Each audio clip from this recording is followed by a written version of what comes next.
¿Cómo estás, Mauricio Morales? Hola, ¿qué tal? ¿Qué tal? ¿Cómo les va? Muy buenos días. Muy buenos días. Mauricio, déjame preguntarte por esto.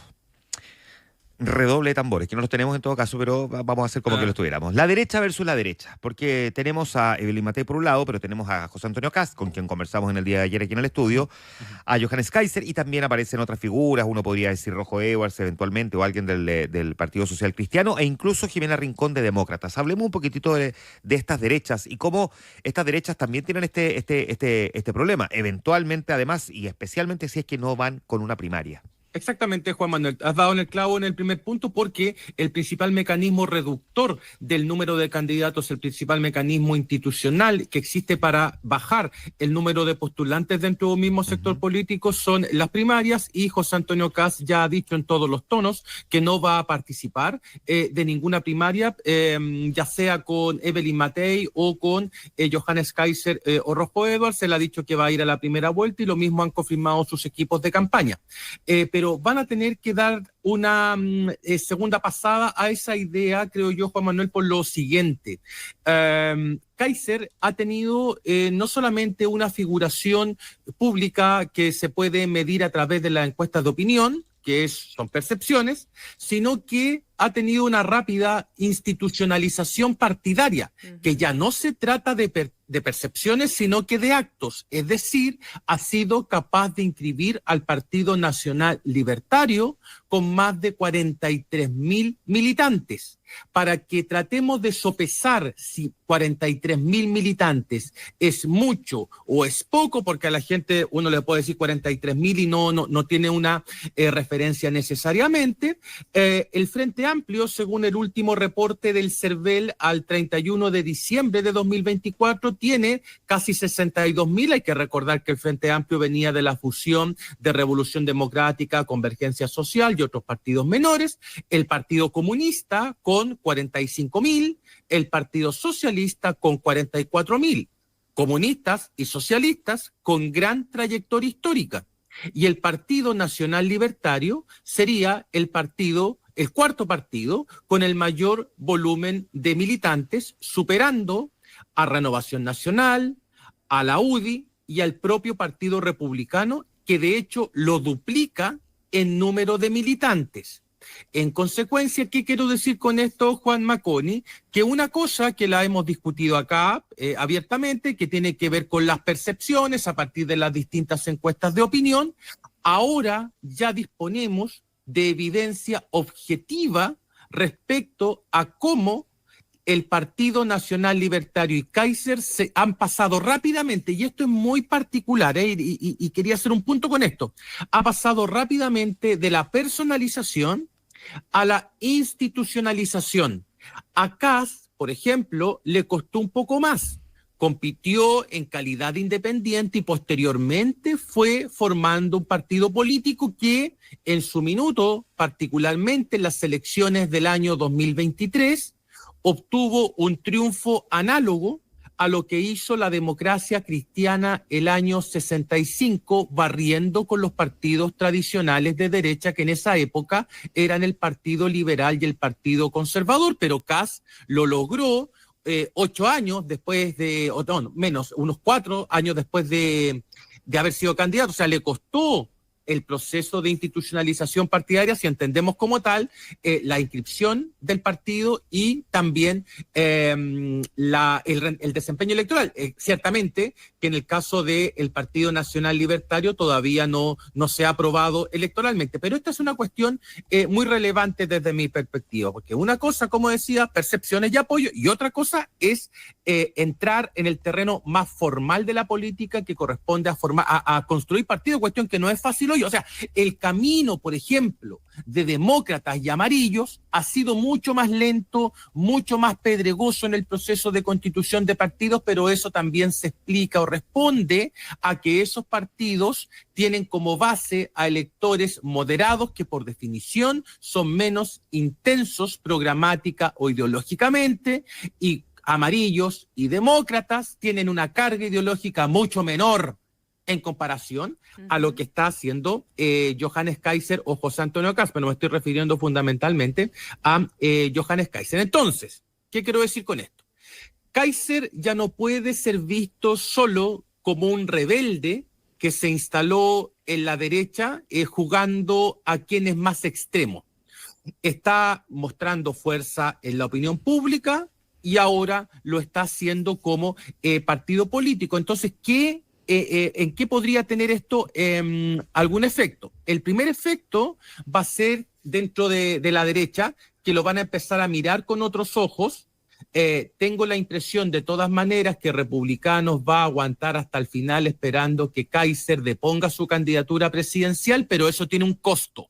Y ahora tiene un costo mayor, porque tiene partido político. Entonces, Kaiser puede ir y ponerle precio a la bajada de su candidatura, negociando cupos al Congreso, y ahí Republicanos deberá reevaluar bien su estrategia. O sea, si quiere que Kaiser se baje, deberá conceder todo lo que el Partido Nacional Libertario le pida respecto a los cupos para competir en el legislativo. Y por último, tengo la certeza ya, creo yo, que Republicanos le temen muchísimo a Kaiser. ¿Por qué?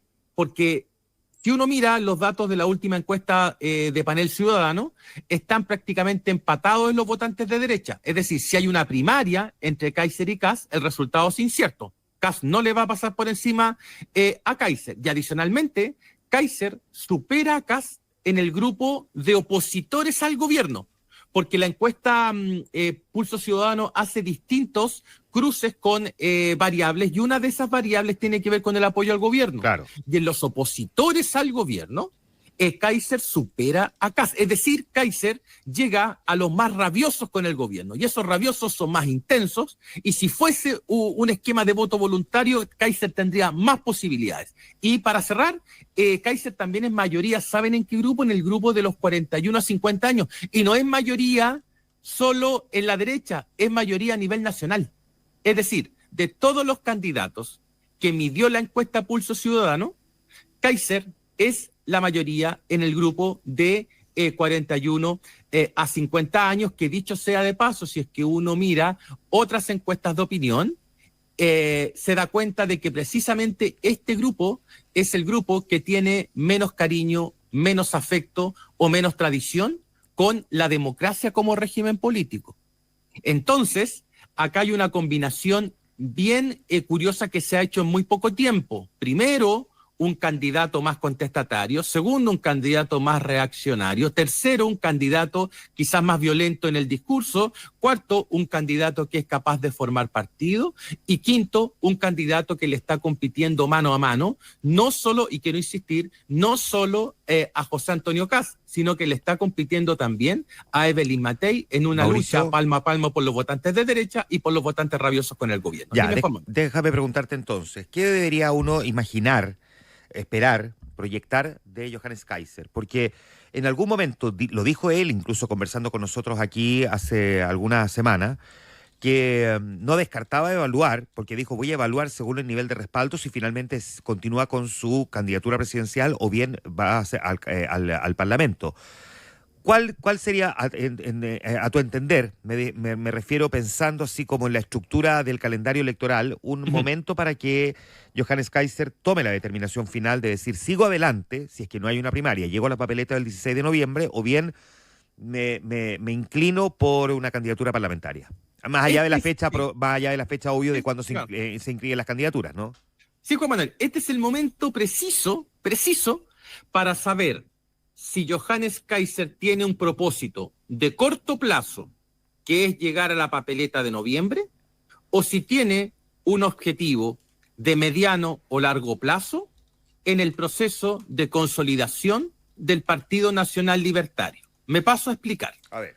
Si es que Kaiser dice, voy a llegar hasta el final, sea como sea, y al mismo tiempo presenta una lista propia al legislativo, su Partido Nacional Libertario no va a tener el futuro que probablemente el propio Kaiser tenga hoy, porque tendrá al frente la lista de Chile Vamos, la lista de Republicanos, y ambos son partidos con mayor experiencia o trayectoria en territorio, en terreno, ¿sí? Para llevar adelante, para sacar el máximo número de representantes.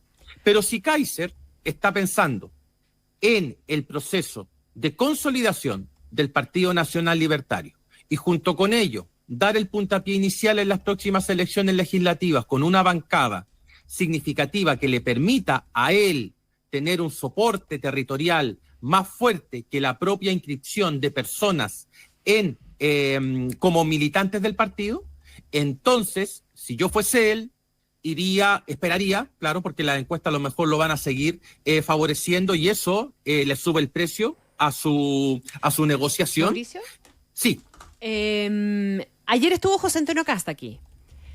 Y está total y absolutamente sin ningún ánimo de dar pie atrás, digamos, en la idea de seguir con la candidatura a primera vuelta. Y es bastante evidente que lo que está detrás de esa opción presidencial, de la cual no se va a bajar, a pesar de la irrupción y de la sorpresa que tiene que haberle significado a republicanos esta irrupción de Kaiser que tú estás analizando, tiene que ver con la lista parlamentaria y con la idea de terminar de consolidar al Partido Republicano, probablemente en el partido más grande y con un peso suficiente como para incidir en cualquier gobierno, sea de quien sea. Idealmente uno esperará, diría que sea el suyo, pero probablemente Kast sabe que no tiene más posibilidades que las que pueda tener Evelyn Matei y tiene una cierta dosis de duda o de incertidumbre respecto del efecto que puede tener Kaiser. ¿Cuál es el efecto que finalmente puede tener, el efecto político que finalmente puede tener esa desunión de la derecha en una primera vuelta? ¿Qué tan reparable es el daño que se provoca con eso para los apoyos de segunda vuelta y luego para la instalación de un gobierno, si es que uno le hace caso a las encuestas en la línea de que el próximo gobierno va a ser un gobierno de oposición? Ah, sí, buen punto.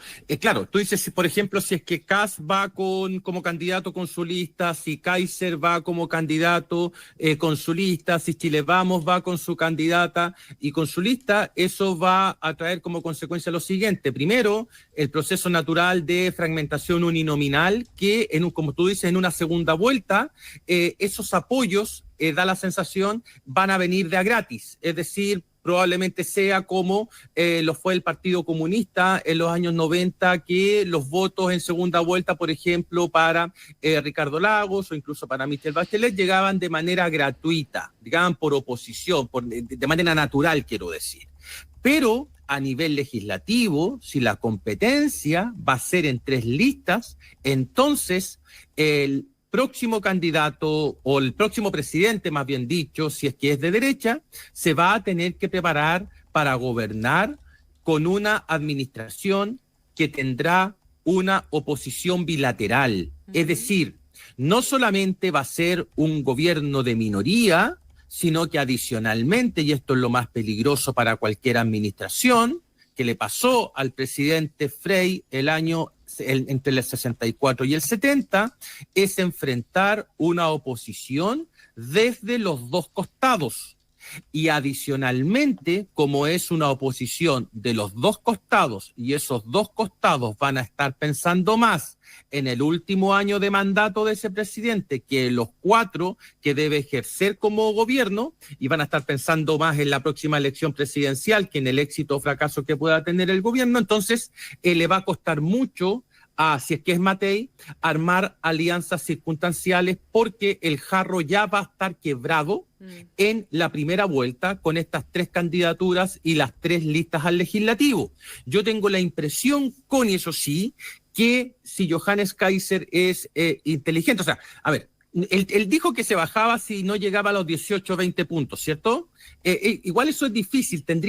Lo que tendría que suceder es que la candidatura de Kast se derrumbe completamente y que él aparezca en las próximas encuestas de opinión con una cifra como la que acabo de señalar. Pero si la habilidad política de Kaiser es efectiva, yo que él iría donde republicanos y haría una negociación a mi pinta con el fin de beneficiar a mi partido y él, por cierto, siendo candidato al Senado y con eso construir una bancada para posteriormente dar el paso final, toda vez que Kast ya ha dicho que esta es la última oportunidad que se presenta como presidente. Entonces, el Partido Nacional Libertario tiene mucho que ganar con una negociación que implique la bajada de Kaiser que en una patriada que implique ir a primera vuelta con lista propia.